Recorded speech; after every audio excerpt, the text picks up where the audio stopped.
Good evening. Today I will be going over the first extra credit problem for the fourth test of Chemistry 1412.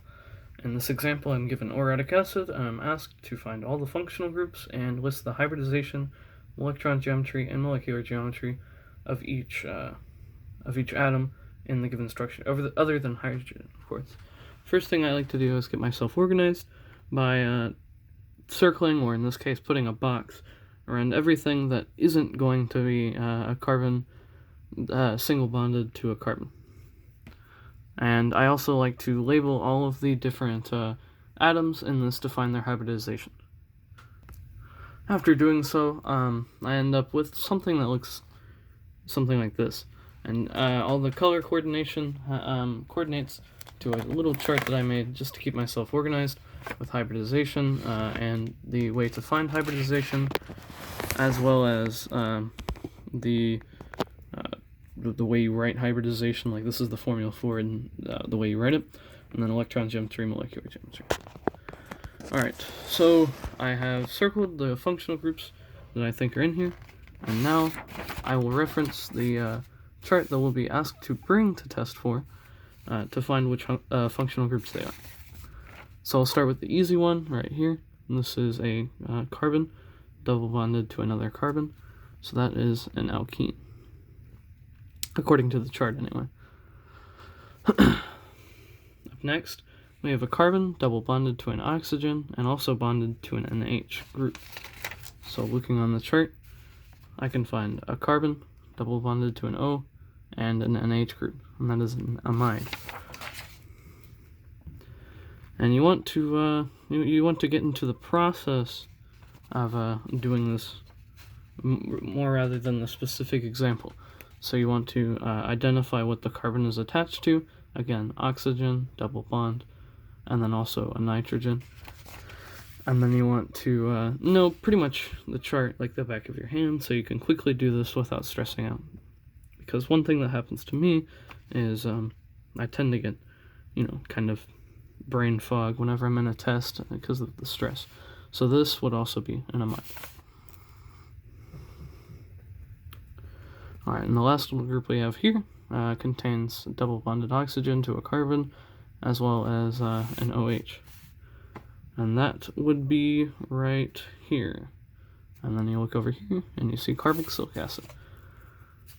So this portion of the problem is nothing more than just referencing a chart, so it shouldn't be that that bad. Well, you just have to get into the habit of methodically doing things, otherwise you could end up forgetting. Alright. The next portion here is going to be finding the hybridization of each atom, which the formula for which I have here is bonded atoms plus 1 pairs equals hybridization, according to the little finger chart, which is 4 fingers, S, P, P, P, and you count across to find your hybridization. So I'll start with the circled carbon I have here in black, and then I'll go down to this carbon I have here. You can really organize all the carbons, or well, all the atoms anyway, any way you'd like, but color coordination tends to work. Otherwise you could put letters next to each one, but that could get convoluted pretty quick. So just be consistent, but be careful as well.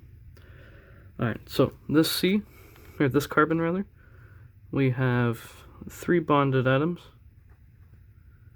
You notice I write 3 here because this is a double bond.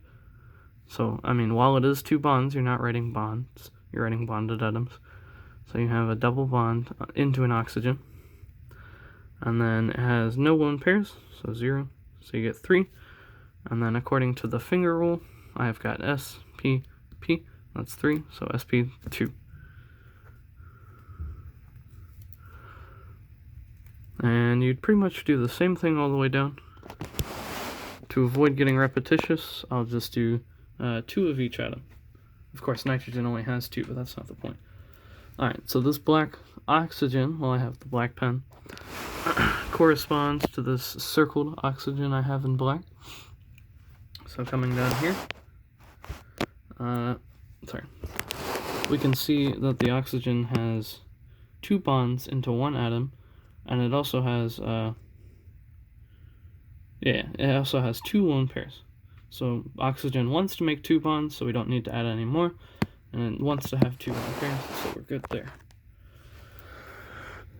So we have 1 bonded atom with 2 bonds plus 2 lone pairs equals 3.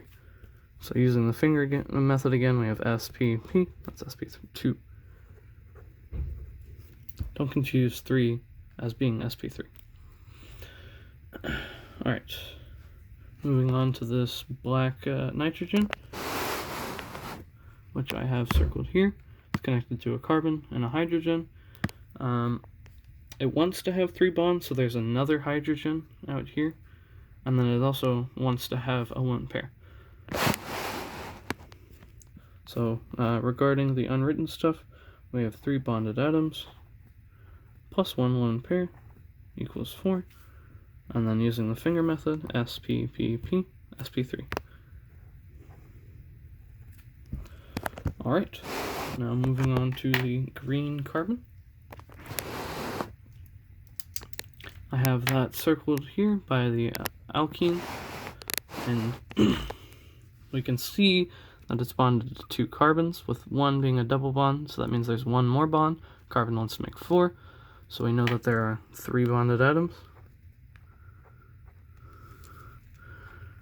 And we know that there aren't any lone pairs, so we get 3.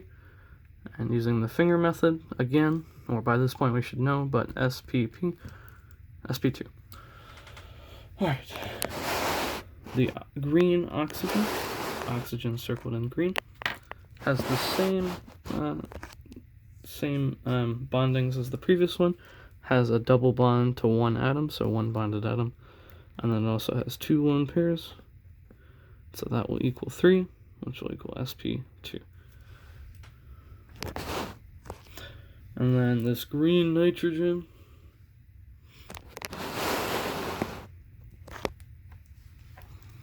corresponds with this green circled nitrogen. It's bonded to 2 carbons and a hydrogen, which yes, I made a mistake here. There's only there are still 3 bonded atoms, but there's no hydrogen here, so disregard that, because otherwise there'd be 4. Hydrogen doesn't want to make 4 bonds, so this would just be NH, but it does still have the lone pair, just no hydrogen here, so just disregard that. My apologies. Anyway, this green hydrogen, or nitrogen, 2 carbons and a hydrogen, that's 3 bonded atoms, and then there's an unwritten lone pair to fulfill the octet rule. So we have 3 bonded atoms plus 1 lone pair equals 4, and that's sp3, sppp. Alright, so for time purposes and to avoid being repetitious, I'm going to move on to the hybridization, to the electron geometry.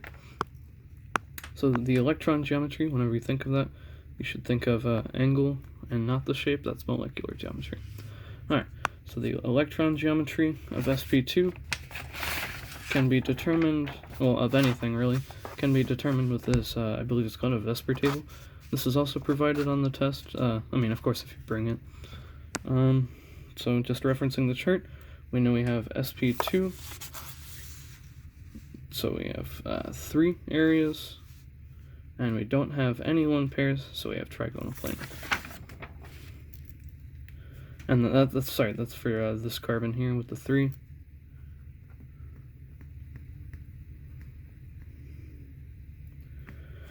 And then we can mark that for each of these because they're the same. The carbons anyway. Moving on to the oxygen, we have 2 lone pairs.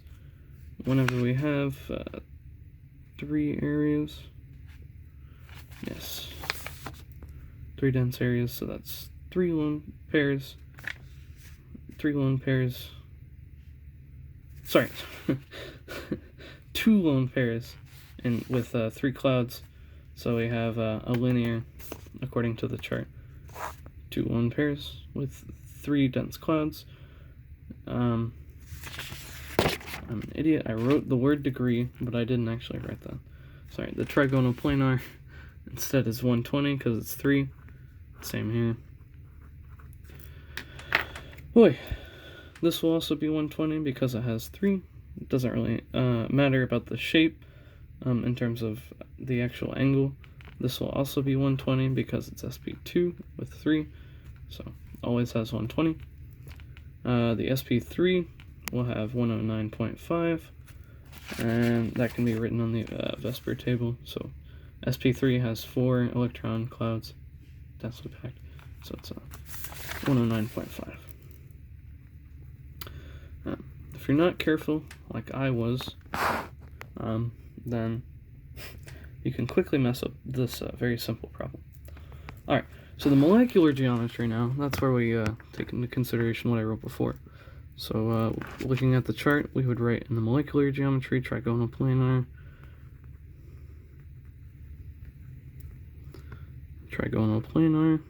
because we already determined these two. Now for the molecular geometry, going back here, for the oxygen, which has 3 groups, we go to 3.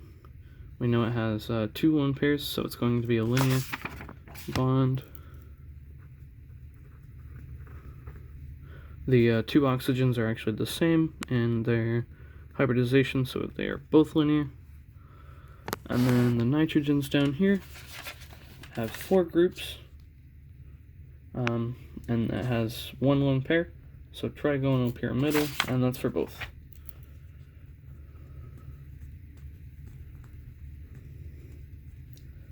Just be sure to be careful whenever you're differentiating between electron geometry and molecular geometry.